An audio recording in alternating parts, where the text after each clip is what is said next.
Este programa tem o apoio da Shamir Optical. Visão perfeita, toque pessoal. A miopia infantil pode ser gerida. A Shamir lançou as lentes Shamir Optimi, que promovem uma visão completa para deixar as crianças mais felizes. As lentes Shamir, que gerem a progressão da miopia, são super resistentes, estéticas e muito confortáveis. Com as lentes Shamir Optimi, melhora o bem-estar da sua criança. Saiba mais em shamir.pt.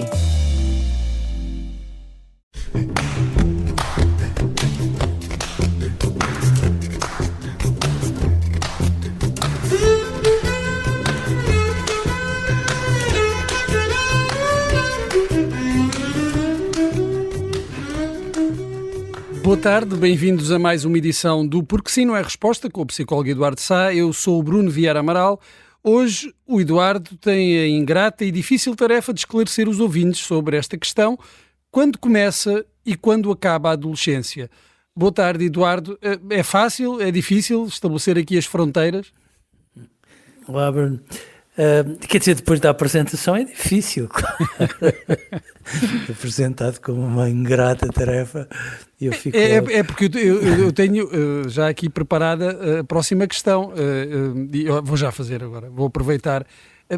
Porque há esta noção de que a adolescência começa cada vez mais cedo e acaba cada vez mais tarde. É só uma impressão? Ora, mais ou menos. Vamos cá ver. De facto, durante anos e anos e anos e anos, foi-se tomando a puberdade como um marco para o início da adolescência, não é? Aquelas mudanças todas súbitas, muitas delas muito exuberantes e muito rápidas, que faziam com que um adolescente hoje tivesse o braço de um determinado tamanho, amanhã, quando se dirigia a uma garrafa de água que estava na mesa, já estava a derrubar, porque entretanto o braço tinha crescido e a imagem cerebral do braço ainda não tinha acompanhado todo aquele safanão. E portanto, a pretexto disso, é verdade que durante muitos anos foi-se dizendo que a adolescência era aquele comboio todo de designações que todos fomos ouvindo: uma idade do armário, uma idade parva, em que eles viram bichos do mato e outras coisas do género. Eu acho que isso é um bocado injusto, mas de facto tomava-se invariavelmente a adolescência como ali com o início da puberdade. Claro que logo aí as coisas ficam um bocadinho diferentes, porque há puberdades que começam muito mais cedo nos adolescentes do que noutros, mas era de facto a baliza, e depois a Organização Mundial de Saúde deu um jeitinho e disse: pronto, até aos 18 anos não se fala mais nisso, são realmente adolescentes. Hoje é um bocadinho diferente, não é? Porque nós não estamos só a ver nas transformações biológicas, estamos a ver todo o pacote. E o pacote todo é de facto muito mais amplo e, na realidade, aquilo que nós observamos hoje é um bocadinho diferente. Eu confronto-me muitas vezes com mães que, por exemplo, quando têm um filho de 8 anos, 8 anos, quer dizer, 8 anos eles são muito pequeninos, não é? Mas as mães já me dizem: não, eu acho que ele tem alguns comportamentos dignos de um pré-adolescente. Portanto, dando a entender que reivindicam, que protestam e que, obviamente, vêm equipados com muito mau feitio. Agora, é verdade que se nós tomarmos aquilo que cada vez vai sendo mais frequente, vamos esticá-lo entre os 10 e os 19. É o que se convenciona. Mas lá está, quer dizer, se nós repararmos, aos 23 eles até podem não ser tecnicamente adolescentes, que se calhar têm alguns tiques e manias com muito de adolescentes. E, portanto, e se nós repararmos depois a autonomia em termos de espaço físico, bom, muitos deles aos 28, aos 29 ou aos 30 continuam a viver em casa e continuam os pais a lutar em relação à arrumação do quarto e às horas a que chegam, nomeadamente ao fim de semana. Mas se nós formos por aí, então a adolescência começa cada vez mais cedo e tem alguns contornos que parece fazer com que nunca mais acaba.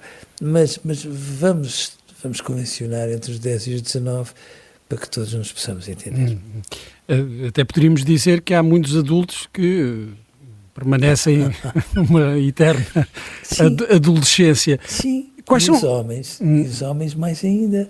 Aquilo que habitualmente se chama uma crise de meia-idade nos homens faz com que eles recuperem uma série de tiques típicos da adolescência que às vezes lhes ficam muito mal, mas que eles têm a ideia de que são assim uma espécie de bálsamo para a juventude eterna que levam até onde não podem mais, claro. Então, aqui o cerne desta discussão sobre as fronteiras da adolescência mudou um pouco dessas balizas físicas, das transformações físicas, para se centrar nos comportamentos, ou que se entende serem os comportamentos típicos da adolescência.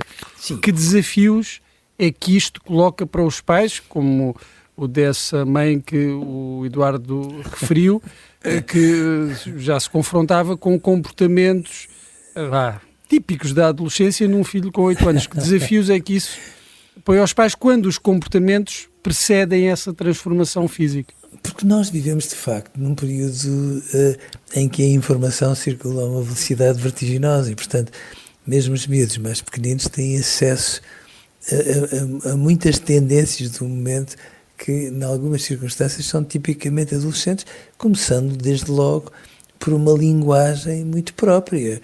O bué de fixe é qualquer coisa que veio dos adolescentes para a miudagem mais nova e que os mais novos levam, de facto, a peito. Agora, a verdade é que, durante muito tempo, nós dizíamos assim, pronto, isto é biológico, vamos lá dar o ênfase às hormonas que elas precisam de ter e nós passámos a vida a ouvir, todos nós, que o adolescente A ou o adolescente B está assim, alterado em termos de comportamento, porque anda com as hormonas aos saltos. Eu acho que as coisas não são tão lineares. Primeiro, porque os adolescentes hoje estão ali envolvidos, às vezes mal, mas estão num conjunto de transformações muito grandes que lhes chega via grupos de adolescentes e via redes sociais, e depois as hormonas são importantes, mas o cérebro dos adolescentes leva ali muitos chafonões a sério e, portanto, eles começam a pensar muito mais depressa, começam a associar informação, parecem um algoritmo de última geração, em que de repente eles eram certinhos e a certa altura começam a interpelar tudo e todos, os pais, o mundo, o clima, etc. E, portanto, estas transformações todas, que são transformações corporais, transformações na cabeça, são transformações sociais, são transformações familiares, são tantas transformações que eu acho que às vezes é muito redutor realmente nós dizermos assim, olha, é assim como se fosse de grau a degrau, fase a fase.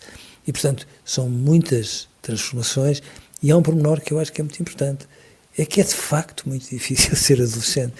Eu acho que às vezes nós minimizamos tudo isto e achamos que são, pronto, meia dúzia de mudanças que com jeito se gerem com facilidade, mas não, é muito difícil porque são muitas mudanças e nem sempre, muitas vezes, muito mais vezes do que seria de supor, os pais e os professores não conseguem ir à boleia e, portanto, temos aqueles choques típicos que durante anos e anos se chamaram conflitos de gerações. E que nós os dois sabemos muito bem como são. Eduardo, quais são os casos mais complicados para os pais? São os das crianças com 8, 9 anos que começam a reclamar já quase os seus direitos de adolescente, ou aqueles jovens adultos que revelam a falta de autonomia, de independência, às vezes até de iniciativa dos adolescentes?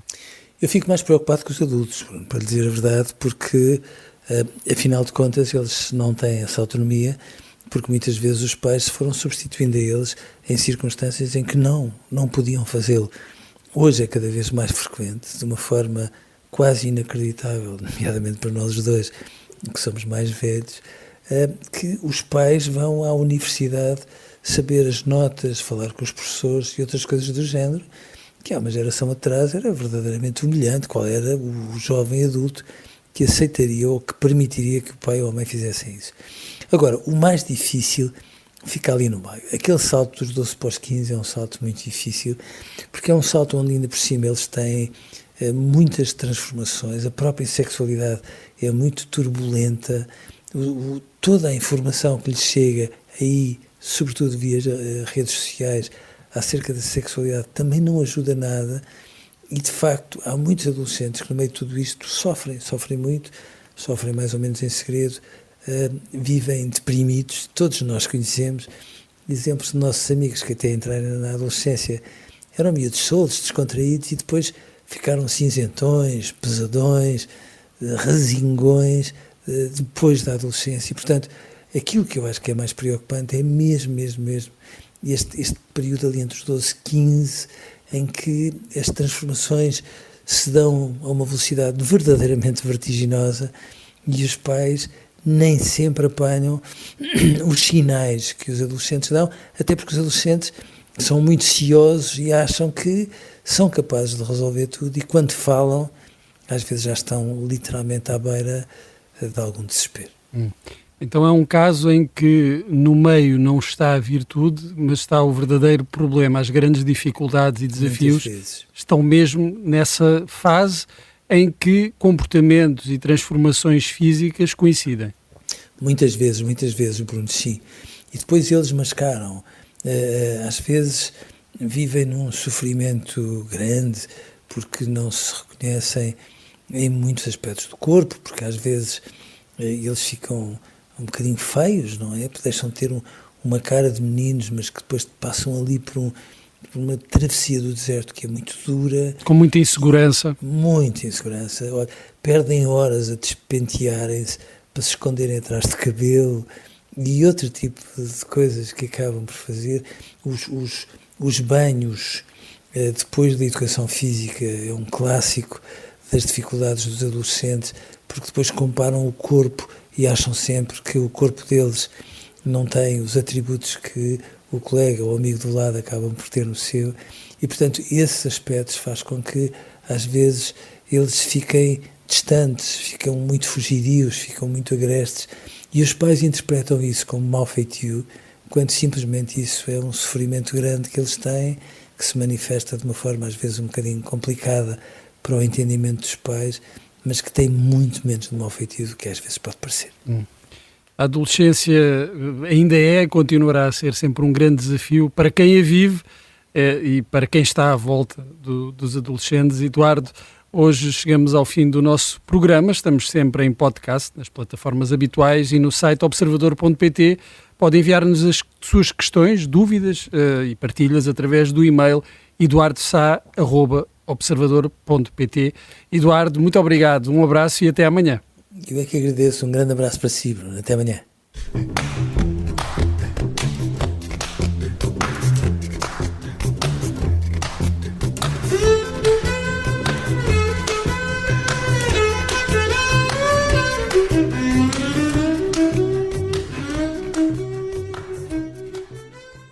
Este programa tem o apoio da Shamir Optical. Visão perfeita, toque pessoal.